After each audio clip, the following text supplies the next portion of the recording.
What's up, everybody? Arrg the Pirate here, and today I'm playing Murdock in the Safe Lane.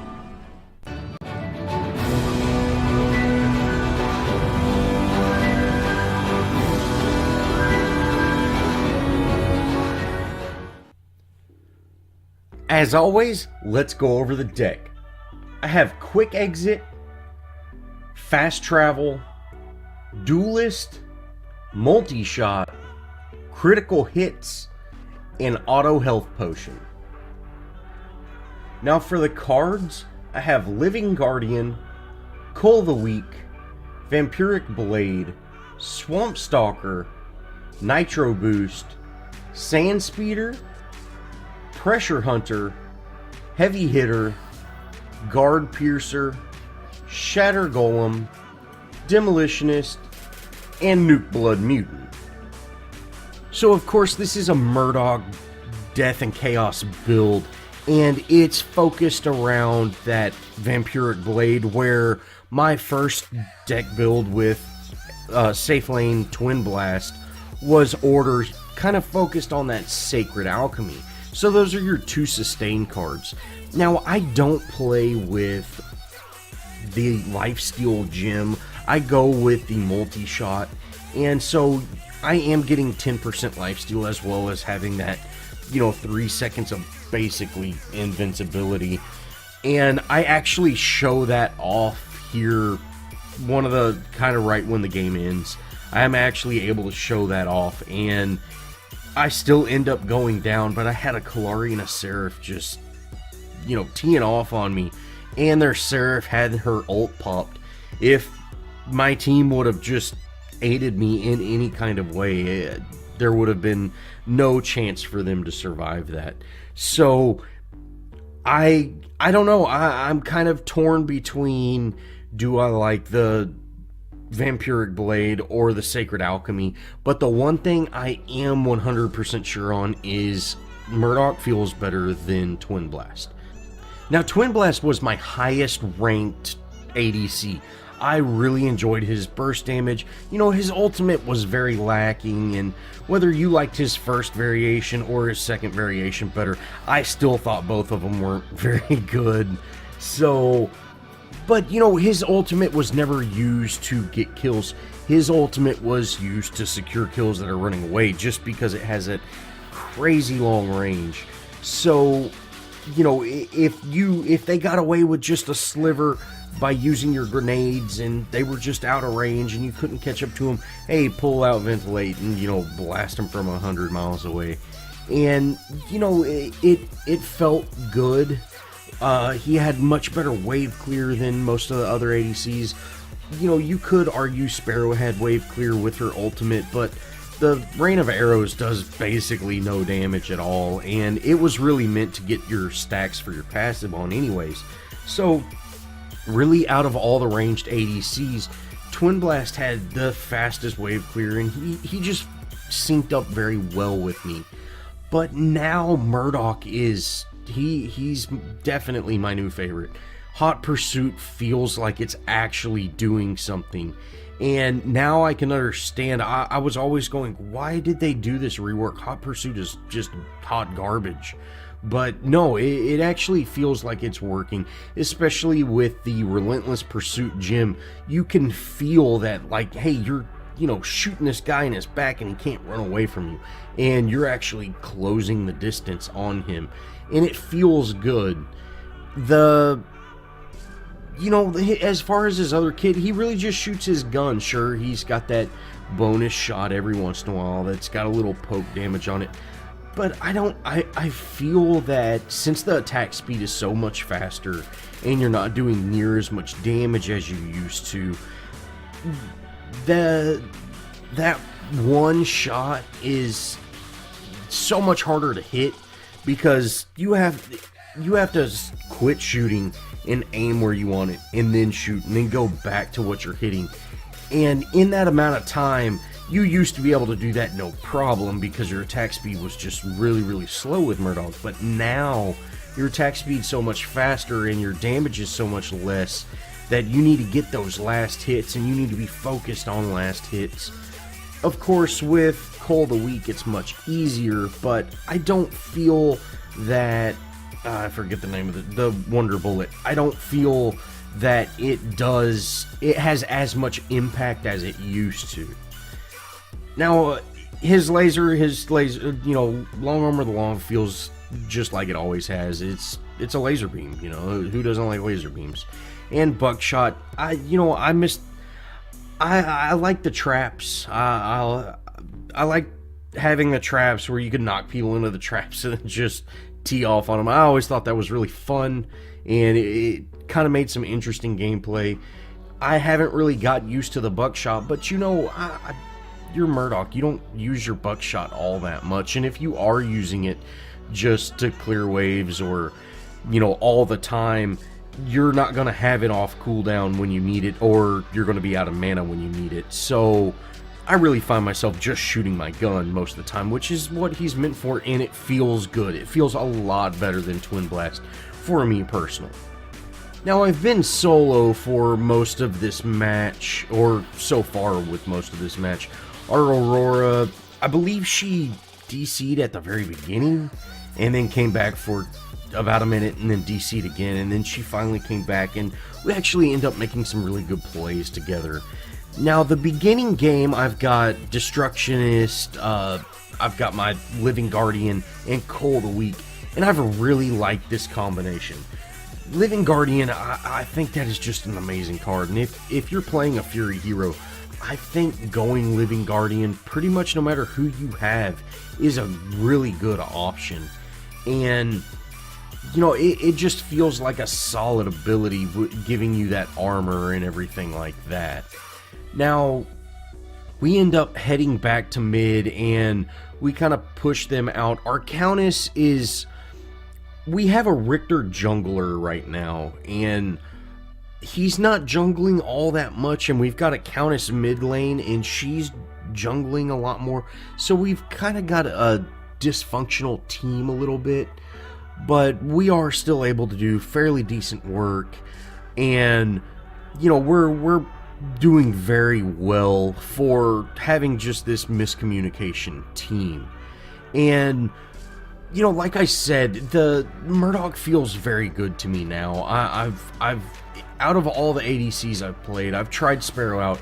I never really cared for Sparrow, but I don't sync up with her at all now.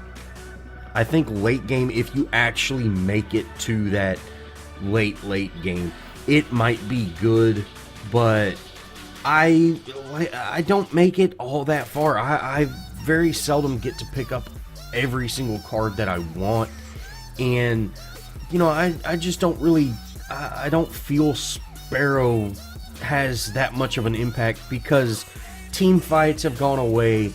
She's got her ultimate that shoots these 3 shots that do massive amount of damage, yeah, but my basic attack does that now.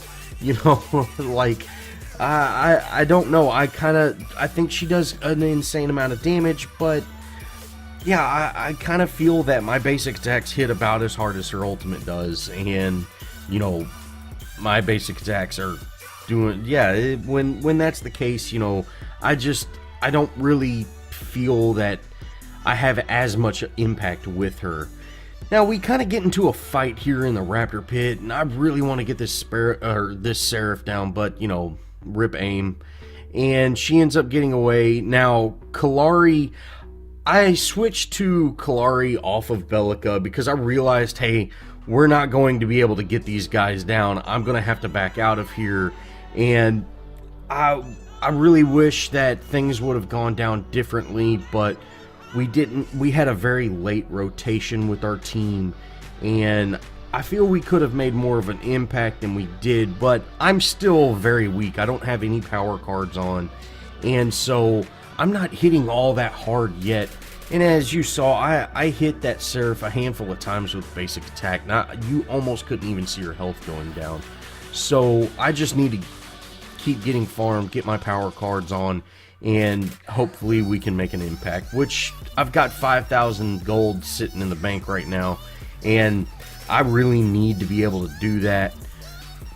After we down that tower, Aurora ended up staying in on that fight. Now, I'm kind of just following her to help protect her, but I'm not going to be able to get this Kallari on my own.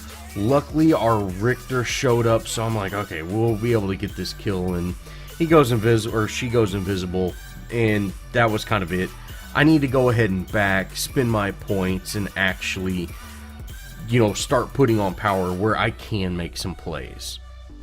A few minutes later, I actually do end up heading back, and I'm able to put on my heavy hitter, which I typically like to ramp up a little bit slower than that, than just going into that 8-point card right out the gate.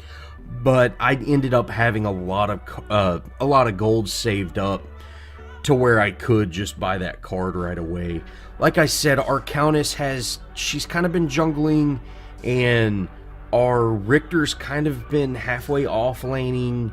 We're having a very strange team comp, but the one thing I do know is I'm getting a ton of farm because I'm rotating from lane to lane, and they're constantly pushed back to us, so I am able to get a pretty steady farm. Although I am missing out from running back and forth, that's quite alright. I'm getting a fairly steady farm, and I will soon become the most farmed hero on the team, and I'm really going to have a huge impact in this game.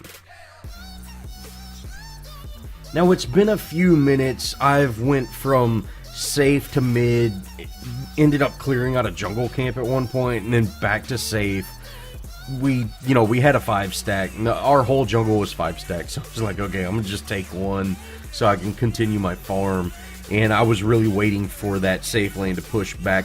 I don't recommend taking river camps, or jungle camps, but if your jungle's sitting at 5 stacks, someone definitely needs to go take them.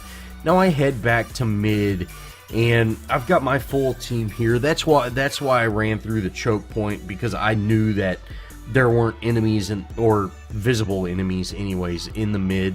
So that was the reason I made that rotation. Now I go to head to off lane, but I see our Richter ends up getting ganked. I'm able to kind of jump in here. We secure the Kallari kill fairly easy. We get Bellica down, and we're able to push this mid lane a little bit more, which ended up being just a really great play on our part. Unfortunately, Richter went down. I have not played Richter yet, and I think I will here shortly, just because I want to see how tanky he really is, because our Richter ends up going down, it seems ridiculously quick, which it might have been the build, it might have been just his playstyle, I'm not sure, but it definitely felt like he was going down entirely too fast. So I want to just kind of get some experience with him so I know what to expect. Well, we end up going in on this mid tower. Now you see this Seraph is just trying to beat the hell out of me. And her ultimate, if you didn't know, reduces your damage. That's why she didn't just get completely evaporated. But we were able to take her out. And me and Aurora, we've been playing fairly well together. So we've got our tier 1 and both the tier 1 and tier 2 in mid lane pretty much by ourselves. And, we're really kind of carrying this team, which is our job. So this has been a very good match so far. Now I am able to put a little more damage and attack speed on this build. I end up getting rid of that Guardian, and so I'm going to not be near as tanky as I was, but hopefully this will allow me to, really put out some more damage. And if you see here, I make very short work of Kallari, but I have forgot that I am taking that extra damage, so these minions are hurting a little bit. Now I ended up going for that shot on Twin Blast. I didn't think I'd get that kill, but that definitely secures he's going to have to go back. On top of that, maybe if Aurora went down there, we could have got, something to happen. I wasn't sure.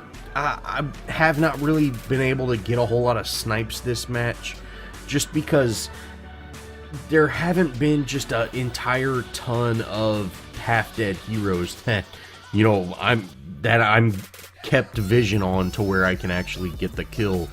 Most of the time, people are going down and we lose vision very quickly, so I'm not able to actually get that snipe.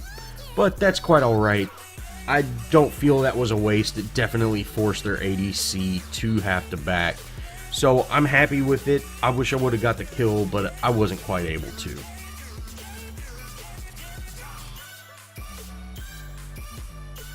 Now here at 20 minutes in, I get my first death. Now, I kind of thought this fight was going to turn out differently than it did, but hey, it's not a big deal. We end up getting a kill in the end, but I wish I wouldn't have died. So we're kind of standing off against Narbash and their Twin Blast, and it's me and Aurora. Now, I go ahead and start rushing in. Our Countess is on her way, so I'm thinking we can get them pretty low. She'll be able to come in, finish the job off, and she ends up taking the long way around, which was kind of disappointing, and their Seraph ends up coming behind us, and she just absolutely devastated me. But we do end up getting a team collapse to where we are able to get a kill on that Narbash. But we end up losing me, and then Richter ends up going down, and it just did not turn out near as good as it should have. I was really hoping something else would have happened.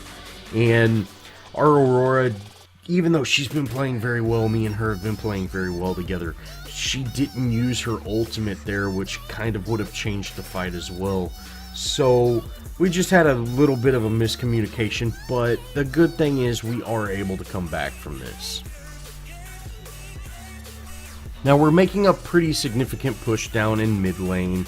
We've kind of been running away a little bit, and our Countess is out of position. I'm hoping that maybe we can turn this around, but we weren't able to get there and actually save her. I do have my Shatter Golem and my Pressure Hunter on now, so I am doing, a significant amount of damage. We end up getting a great collapse right here. We take out a couple of their heroes just very quickly, and then we end up taking out their Seraph. Now, I end up getting a blind snipe on her, but it wasn't anything fancy. Hey, I know she's about right there. Got her. But we end up taking out pretty much their damage dealers, and we're able to make just a significant push here in mid lane and get this mid inhib down. Now, one thing is, I have not really got to play with Murdock enough to really feel the impact of his shotgun. Sure, I've been blasted away, but I haven't been able to do that near as well against other heroes.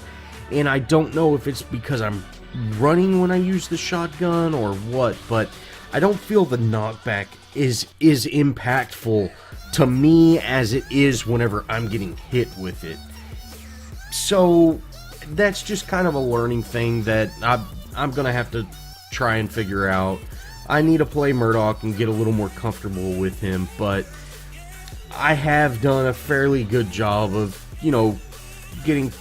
playing a carry, basically. I'm 6-1-4, which is pretty decent for any hero pretty much in any game. So I'm doing my job. I've finally got 25 in ability point or agility points, and I'll be able to really put on a lot of those damage cards, and hopefully we'll be able to make a really big impact in this end game. Well, this push right here is kind of the end of the game. We've got their mid inhib down, and we end up making a push, downing this inhib, and then I actually end up rotating over to the other inhib. We get all three inhibs, and really, I've never seen, or I've never had a team come back from having 3 down inhibs when they haven't got a tier 1 down yet.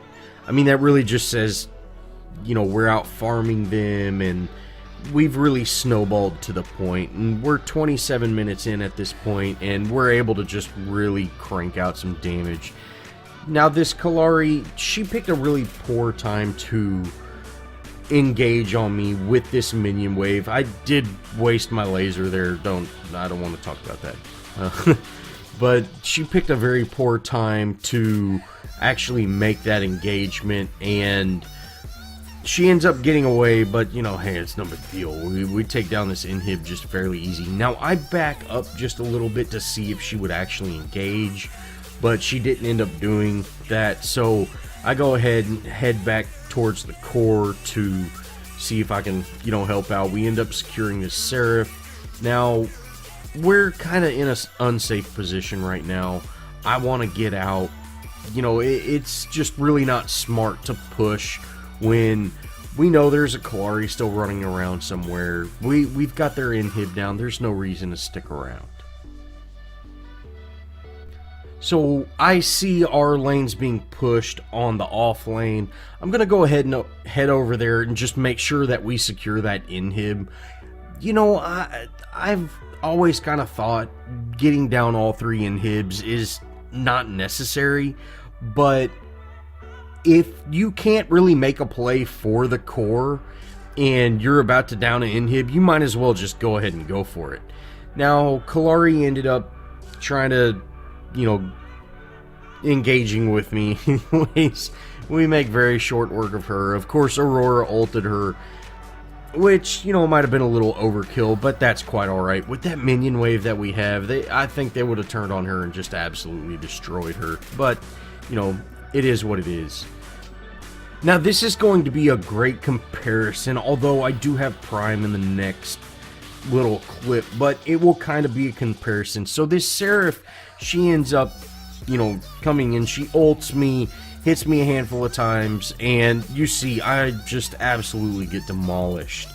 And, you know, I think that right now I do not have a sustain card on. I'm full damage.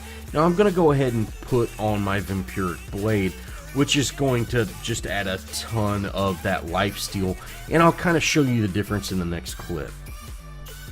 So of course I did add power cards. I actually end up taking off that Shatter Golem, and I go with Pressure Hunter, Heavy Hitter, and Vampiric Blade. So I think all in all I actually have less power now, but I do have that 10% lifesteal, and then that 150% for 3 seconds. Although I do have Prime, it's really hard to compare these two just because of how they are. You know, it isn't just Seraph this time, it's Seraph and Kallari, and I'm actually able to heal through that, even with Seraph's, you know, reducing my damage, and Kallari just absolutely teeing off on me. You see, I pop that Vampiric Blade, and I actually heal back up for all the massive amount of damage they're doing. But, of course, after that 3 seconds, they destroy me, and I wasn't doing that much damage because, you know, Seraph's ultimate reduces it. But you can see just the power of that Vampiric Blade, and I really like that. So I might get that card online a little bit earlier next match. Well, thanks for watching, guys. If you enjoyed this video, show me some love. Leave me a comment, think about subscribing, and as always, I'll see y'all in the next video.